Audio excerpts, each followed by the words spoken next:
निश्चित तौर पर मैं सक्षम हूँ इसके लिए, ऐसी कोई बात नहीं है।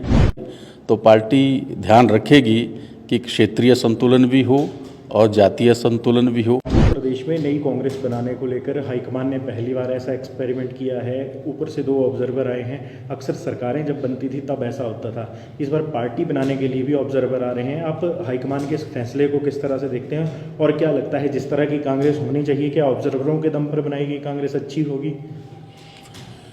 देखिए, कांग्रेस कैसे बेहतर बने, पार्टी हाईकमांड की भी ये चिंता है कि अच्छा संगठन बने, अच्छे लोग उसमें आएं और संगठन में जो वर्षों से काम कर रहे हैं उन लोगों को संगठन में लिया जाए। तो इस उद्देश्य से ये प्रयास किया है और अच्छा प्रयास है पार्टी हाईकमान द्वारा। और ऐसे प्रयास पहले भी होते रहे हैं। जब पार्टी का चुनाव होता है उस वक्त भी यही प्रक्रिया अपनाई जाती है।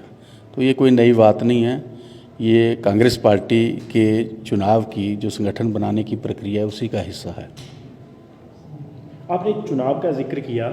आपकी ही सरकार के एक मंत्री हैं जगत सिंह नेगी, वो कह रहे हैं कि पार्टी में लंबे अरसे से चुनाव नहीं हुआ है।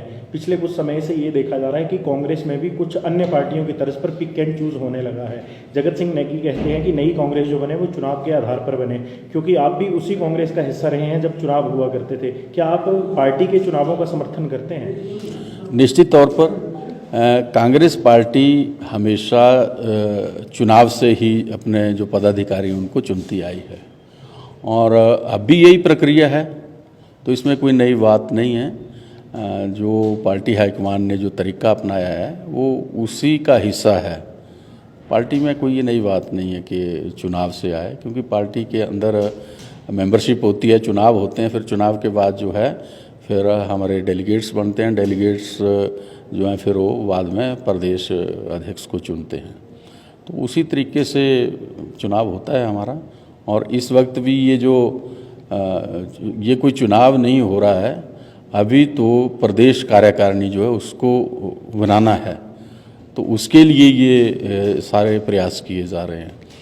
जब प्रदेश अध्यक्ष का चुनाव की बात आएगी तो फिर उस प्रक्रिया को अपनाया जाएगा।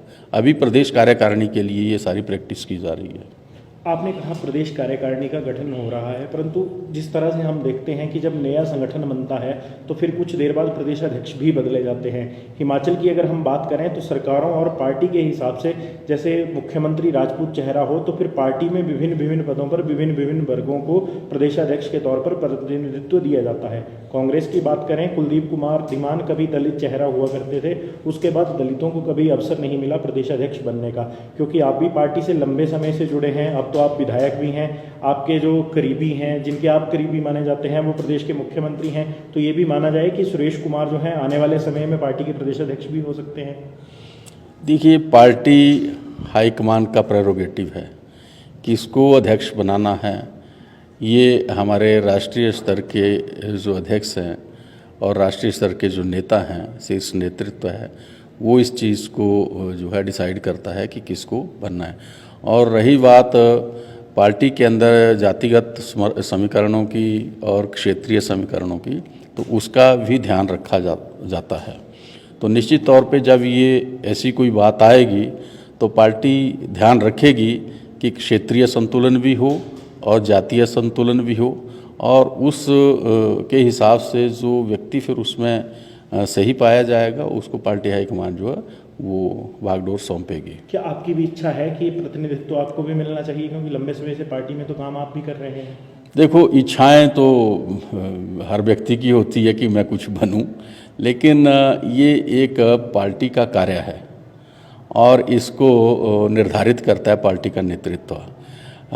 निश्चित तौर पर मैं सक्षम हूँ इसके लिए, ऐसी कोई बात नहीं है। लेकिन इसका जो निर्णय है वो पार्टी हाईकमान को करना है और पार्टी हाईकमान इसके बारे में कोई जो निर्णय है वो लेगी।